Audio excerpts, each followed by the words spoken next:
Can I take a few questions? Oh, gosh, 20 minutes. Wow. This is such a luxury. I got to tell you, they're going to give me 30 seconds to answer questions tonight. I'm gonna talk like that guy in the FedEx commercials. Remember that? I wanted to step in just briefly because something you said really excited me, so I want to comment on that, and I want to see if I can help you, give you some fodder when you talk Christians.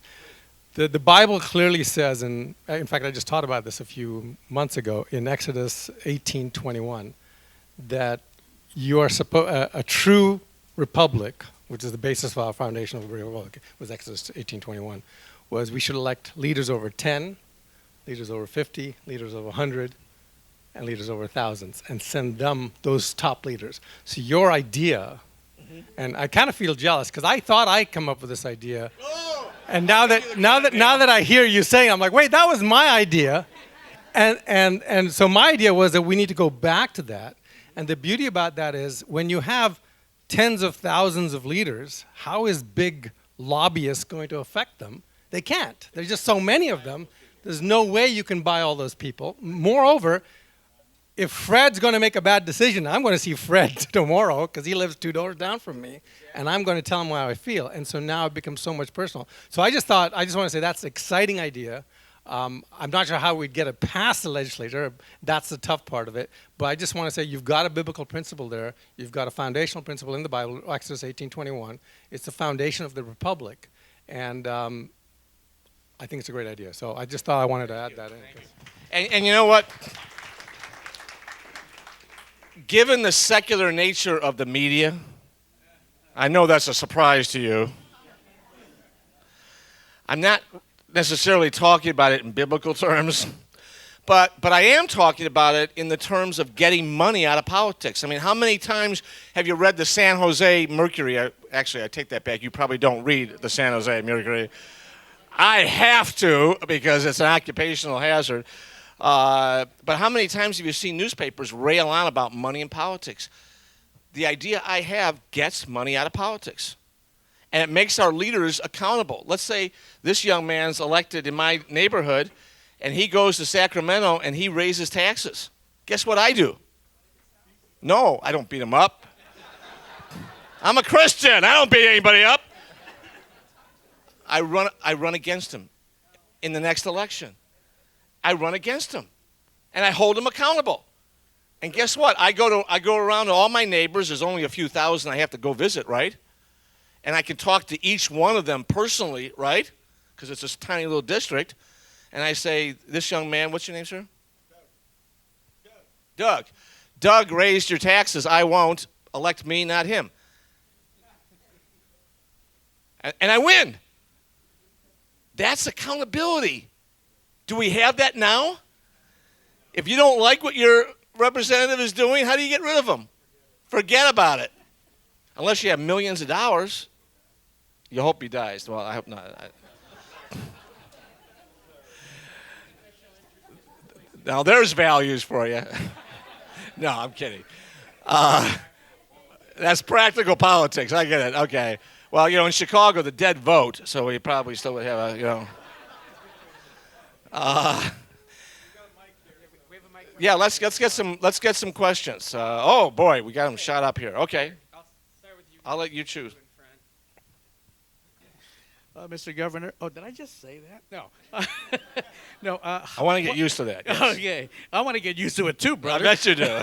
Okay. What steps would you take to address the homeless issue? Oh, great question. Great question. The homeless issue, is this a disgrace? Is this a failure of leadership?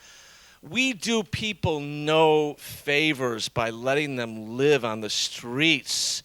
Can you imagine a more horrible lifestyle than that?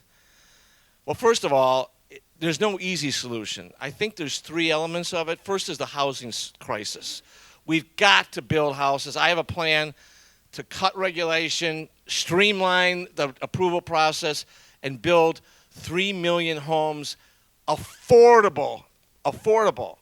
I can build. I'm in the apartment business, by the way. That's the business that I chose. So I don't really practice law. I'm a lawyer and a CPA, but I started buying apartments and building apartments when I was in my 20s. So I built apartments in Indiana for $80,000 a unit. You know what it costs around here? 500, 600, 700,000 around here. And that's and builders all tell me half of that cost is the regulation and the litigation and the impact fees. So I'm talking about building homes that are affordable, that are a lot less costly. So that's one element of the homeless problem. People have just given up with their rent increases and they just go live on the street. Second one are the prisons, right? We've passed propositions 47, 57, AB 109, right? And we've let a bunch of people out of jail. Did you hear about the guy in Ventura County who's sitting there with his 5-year-old daughter on his lap and a homeless guy slices his neck and kills him? Yeah, this should get a lot more news. But this guy had been let out of jail. He had a conviction record as long as my arm. And he was out of jail. Now, you know why they passed those propositions and put dangerous people on the streets? Because we can't afford to keep them in the jails. That's why. I'm going to talk in this campaign about the $800,000 a year dentist. Anybody here a dentist? $800,000 to do dental work on prisoners. That's not one, but two of these guys made that much. I mean, it usually gets a gasp, like, oh my God. Well, that's the corruption going on in our prison system. It costs us $75,000 a year to hold a prisoner versus $23,000 a year in Nevada. So that's why we've let people out of jail. That's a good chunk of the people on the streets. And then, of course, the other ones are the substance abusers, right? People who are addicted to drugs. And Gavin Newsom's answer is safe rooms where they can shoot up in peace. Now, let me ask you a question. If one of your kids was addicted to heroin, would you just buy them all the heroin they want and give them a needle in a safe room to shoot it up? You'd get them help. You try to get them cured of this awful scourge, this poison that they're putting in their bodies, right? Well, that's the humane and that's the compassionate thing to do, and that's what we need to do about the homeless. My opponent, my Republican opponent, which is surprising to me, wants to build state institutions. I'm against that. I don't want anything run by the state.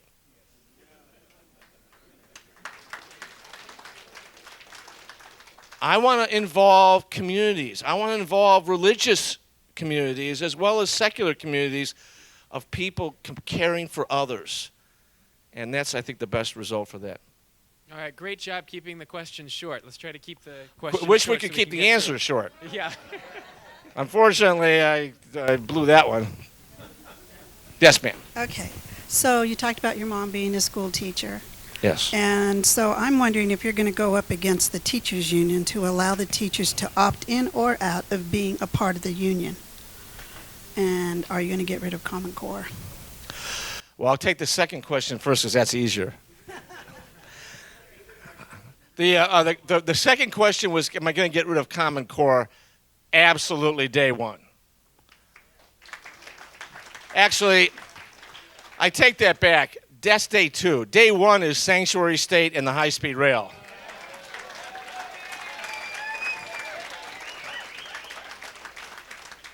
I knew somebody was going to ask me about those two, so let's just get those off the table right off the bat. I mean, they're just incredibly easy to deal with. The teachers' unions. My mom was a member of the teachers' unions. You know, I'm not against unions, by the way. Well, California teachers, but you know, I think collective bargaining is fine. I don't like corruption, so I don't like the fact that they elect the people they negotiate with.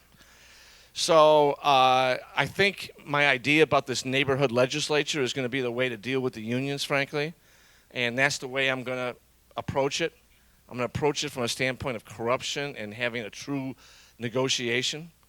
And but we do have to take away the power of these unions, and it's not just the teachers.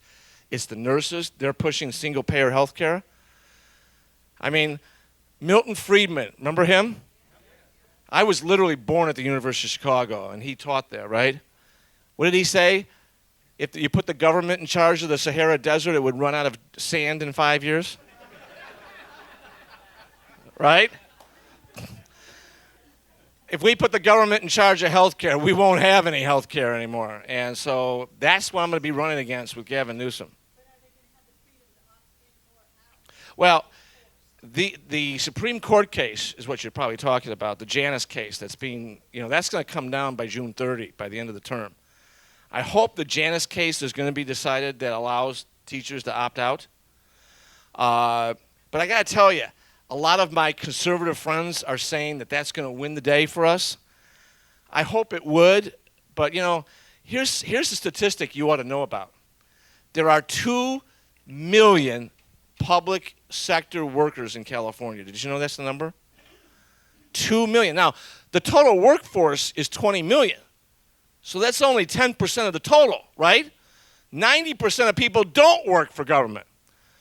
But those 2 million people pay $1,000 a year on average. Any math whizzes in here? How much money is that? $2 billion. $2 billion a year is what all these unions have at their disposal. The estimate, if Janus is decided, against the unions, is that they'll lose 30%. So instead of $2 billion, they'll have $1.4 billion. Still a heck of a lot of money. I don't think that's going to make the biggest difference in the world. It is going to make a difference, though. It is going to limit how much they can spend. So I'm looking forward to that. Yeah. I'm going to get some questions back here. Here you go. 2 questions. You've brought up how expensive housing and everything is. You really haven't told us how you're going to solve it. Oh, yeah. The second question is, can you get rid of tenure for teachers? Well, the tenure question is a function of getting rid of the power of the unions, obviously, or being able to counter the power of the unions. Obviously, getting tenure removed. I mean, if you went up to that Capitol, down in my neck of the woods, there's a woman named Shirley Weber who's a black assemblyman, very liberal all the way down the line, but she tried to get tenure extended from 18 months to 3 years, the probation period. It couldn't make it out of committee. Nobody would help her get that done. So, this is a real liberal Democrat, woman that was trying to get that accomplished. So we're not going to get tenure changed unless we change the composition of the legislature. I'm convinced of that. Now, the first part of your question was price of housing. I said it before. The price of housing is all about the delays in getting it approved. It's all about the impact fees. A lot of these cities and counties put on incredible impact fees. And why? Because of the pensions. They're running their budgets at a humongous loss because of these pensions. I mean, how many cities in California have gone bankrupt? Stockton, Modesto, San Bernardino, Vallejo, right? And it's the pensions. So they just hammer these developers, and so they don't want to build here. The other thing is CEQA, California Environmental Quality Act. I love my Democratic opponents in the governor's race. We get up at these debates, and they say, oh, yeah, we have to get rid of CEQA, or we have to reform CEQA. And I look at them and say, where have you been for the last 20 years? And the answer is, they'll tell you that they're going to do it now when they're running for office, but they won't do it when they get in because the environmental lobbyists have tons of money, and they're not going to let them change it. You got to go after the lobbying. You got to get the money out of that picture so that you can actually get CEQA, redone. And CEQA is probably the biggest problem. Oh, CEQA is a law, the California Environmental Quality Act, and what's happened with it is that developers get sued every time they want to do a development. Neighbors sue them, other developers sue them, unions sue them to get a better deal. Oh, if you don't give us a bigger raise or you don't give us this hourly rate, we're going to file a CEQA lawsuit against you.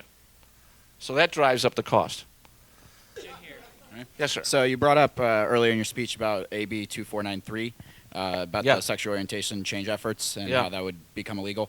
It really sets a dangerous legal precedent within California. So Absolutely. What it's all well and good to say we can preserve religious liberty on that. What are some tangible ways that you can actually preserve religious liberty in a really left-leaning ideology? We got to take back the legislature. I'm sorry.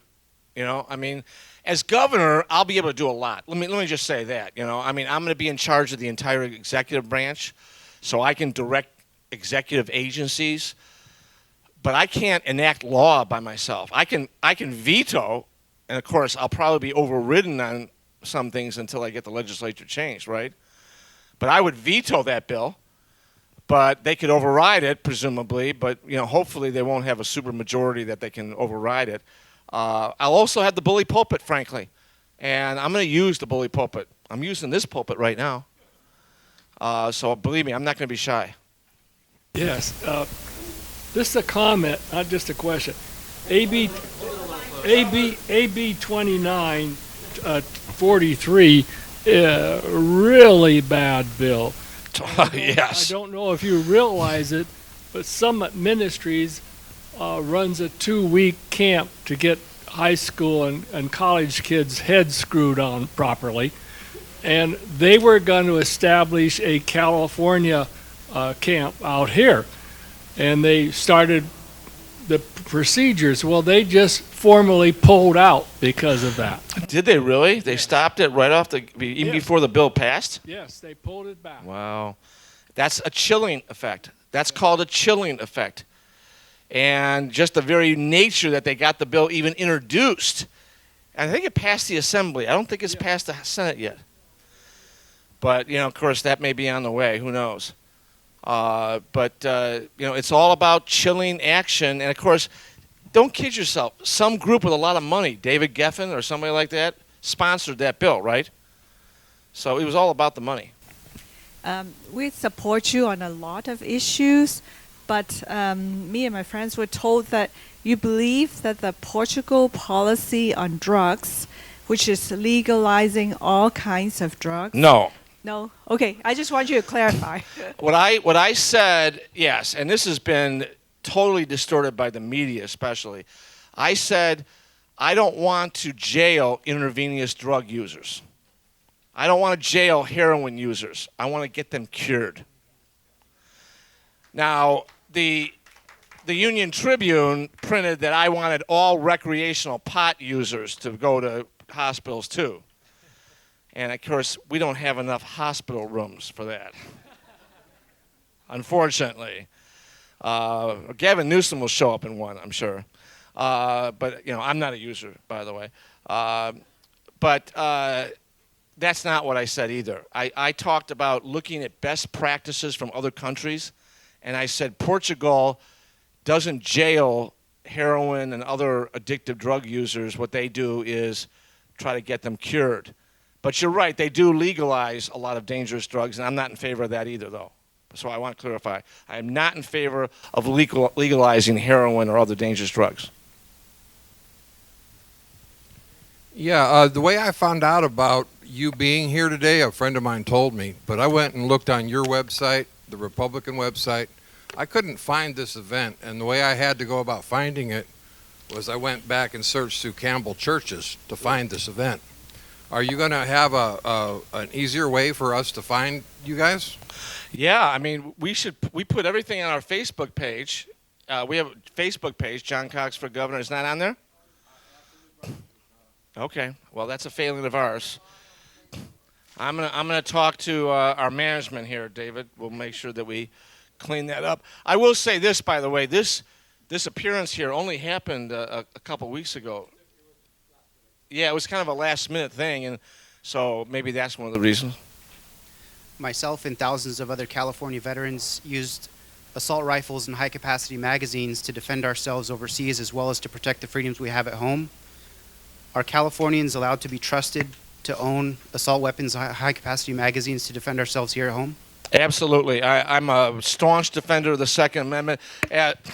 As far as that goes, in my mind, the Second Amendment guarantees all the other ones. I mean, that's as simple as that. So, you know, the first thing Hitler did, Castro did, got rid of private ownership of weapons. And why? Because they want to control people, right? You know, I want to keep hands, you know, the guns out of the hands of mentally ill people. I think that's fine. You know what I also said after that Parkland shooting, the one down in Florida?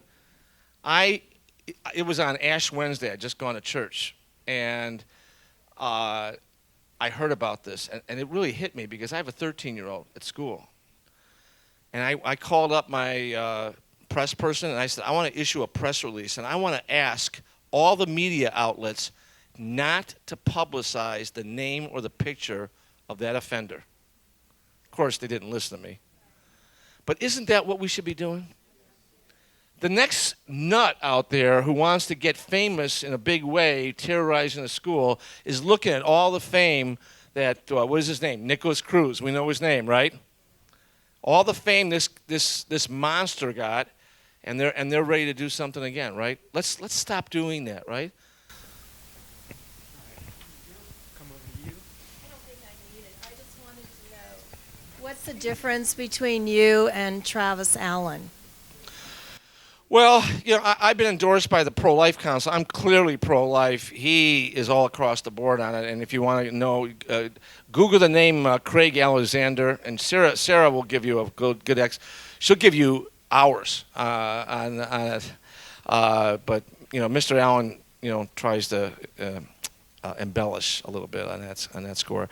You know, I think you know, I don't want to engage in any kind of negative thing because he's doing enough of that for both of us, frankly. I'm going to talk positively about my expertise and my background. You know, I mean, I've been in business for 40 years. I've turned around $100 million businesses. I've managed organizations as large as 600 employees. You know, my opponent has been a stockbroker, and I think he's had 2 employees in his business. I mean, there's just isn't a comparison in terms of being able to take over and manage a state. This is the number 2 job in the country, isn't it? Governor of California. I mean, this is the 5th largest economy in the world. I really believe it helps to have a little snow on the roof. But more than that, it's also helpful to have some experience. I mean, I've had 40 years of building a successful business and managing it and doing a good job with integrity and with transparency and with quality and efficiency and doing budgets and meeting budgets and hiring people and firing people. My opponent has almost no experience. He's got experience talking. One right here. What would you do in reducing crime in our state? Well, first of all, I'd put people in jail and I'd leave them there. I mean, you know, I don't want to get as bad as Singapore. I mean, Singapore probably goes a little overboard a little bit, right? But you know what? They got the right idea to some extent. You know, if you don't punish crime, you're going to get more of it. Isn't that true? I mean, if your kid is at the dining room table and he screams bloody murder and you don't do anything about it, guess what that kid's going to keep doing? Screaming bloody murder at the table. Best thing I did as a father when my daughter was 3 years old, I'll never forget this as long as I live. She talked back to her mom at a restaurant we were at, and I picked her up and I said, "You're not going to do that." I picked her up and I brought her home. We only lived about a block away, and I put her in her crib and she wailed. And she's been the most wonderful daughter ever since. Because she learned there was a price to be paid. Right? If you learn there's a price to be paid and you enforce it, you're going to get less crime. So, reporters looked at me when I say that, and you're saying, wait a minute, you're going to punish more people and clean out the jails? I mean, they always love these statistics, right? That the U.S. builds more prisons than schools. Remember that? You get that from the left? And I say it's because we coddle criminals. It's because we plea bargain. It's because we do all these things and we don't punish crime. If you punish crime, you're going to get less of it. It's as simple as that, but the reporters, they don't get it. They don't get it. Yes. Well, I don't want them to wear pink panties. I think there's a little bit of there's a limit. Yeah. I was wondering, what solutions do you have in mind for preventing possible future school shootings? I've heard some different ones, from employing homeless veterans who pass a mental check to training and arming school teachers. Do you support any of those methods, or do you have your own ideas? Well, I said one, and that is stop publicizing the names and the pictures of these people. I think that'll go a long way, frankly. If people don't see there's a benefit to doing what they're doing, I think they won't do it. I mean, I go back to all these shootings, and you could probably go back in the records of all these people, and they just had rotten lives, and they thought this is a way to get famous. I'm not opposed to teachers who have had training to be allowed to carry weapons. I mean, I think the most idiotic thing in the world is to declare a school a gun-free zone. I mean, does that send a message to a crazy guy to go and shoot up a school? If you know you're going to get resistance, I think you're going to think twice about going somewhere, right? You mean you aren't going to put a barrel of rocks in every classroom like the guy on Nah. the East Coast? All right, let me. And, I don't like the idea of having armed security all over, too. I wish we didn't have to do that. Let's try the idea of stopping the publication. All right, here we go. Giving this side of the table. Sarah. Hi. My husband and I found out you were speaking here, and we drove 2 hours to get here. Oh, God love you. My we love God. you so much. Thank you, Sarah. As a vice president of California Pro-Life Council, I wanted to respond to this lady over here about the difference between you and Travis Allen. Oh, I said his name. Well, anyway, we have done our research at California Pro-Life, and he says he's pro-life, and we don't take exception to that, except we define pro-life differently. Our definition is that if you're pro-life, you are committed to policies that will protect the unborn. Right. And he has a 5-year history that we researched in depth. And he's all over the map when it comes to life votes. And we found that many of his opportunities to protect life, either to vote against a Planned Parenthood bill or whatever, many of them he just doesn't vote. He's present that day in the assembly, but he doesn't vote. He just skips it rather than take a position. And so anyway, I could go into more detail if somebody wants to talk to me individually, but I just want to thank you for standing for pro-life policies, including the fact that you are committed to appointing constitutional pro-life judges. Oh, absolutely. People that interpret the law. Let me embellish Sarah's comment a little bit, because I'm sure you're all going to hear about this. I've never given money to a Democrat. I mean, I really have not. And because I don't agree with them, and life is one of the most important issues. I mean, I would probably cut off my arm before I gave a penny to Barbara Boxer. My opponent has given money to Barbara Boxer, Gavin Newsom, and Jerry Brown, and he explains it by saying he went to events so he could learn what they stood for. Now, if you didn't know what Barbara Boxer stood for, you'd be pretty uninformed, I would have to say. And by the way, you're also going to hear that I didn't vote for President Trump. And I did not, because he gave money to Hillary Clinton and Chuck Schumer. And I knew Hillary Clinton was going to win California by a landslide, so he didn't need my vote, so it wasn't going to matter. If I lived in Ohio or Florida, I would have probably taken the leap and voted for President Trump. Having said that, I'm ecstatic with what he's done.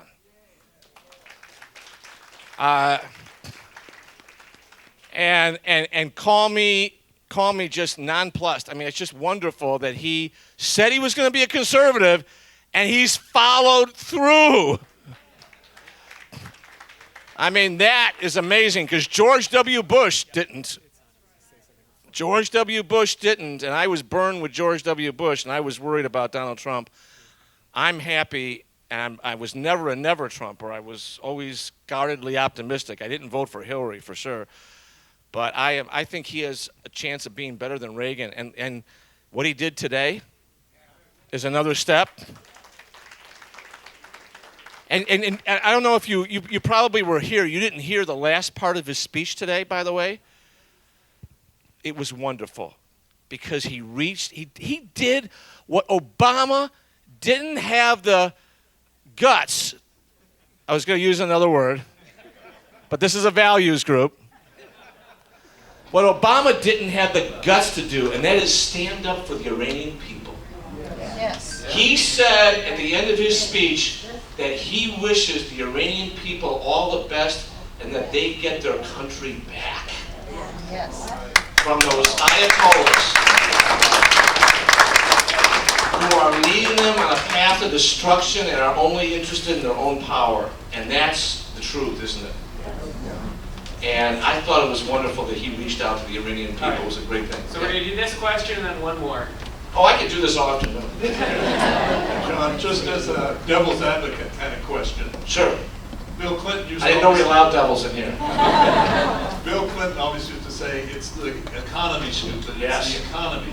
Yes. So even though Sanctuary City and the bullet train are two negatives with regards to Jerry Brown, in terms of the economy, which Newsom will probably run on, he will say, I hope he does. It's really been good. People's income is high as it's ever been. Jobs are plentiful, et cetera, et cetera. So how are you going to attack the economy kind of question? Because people in their complacency would say, okay, so, we can live with sanctuary, we can live with it. But we need the economy. And Brown supposedly has given us a good economy. Tune in tonight. Tune in tonight. Because we're going to talk about the fact that this state leads the nation in poverty. We're going to talk about the fact that the 1% in Silicon Valley or in Malibu is doing real fine. Everybody else is sucking wind, is working 2 and 3 jobs, the highest housing, gasoline, water, electricity in the nation. 9,000 businesses have left the state in the last 7 years. Small business is being crushed completely by regulation and the trial lawyers. And he can sit there all he wants and tell his fellow Bay Area elites that everything is wonderful. He ought to go out in the real world for the rest of California and see what kind of horrendous quality of life people have in this beautiful state.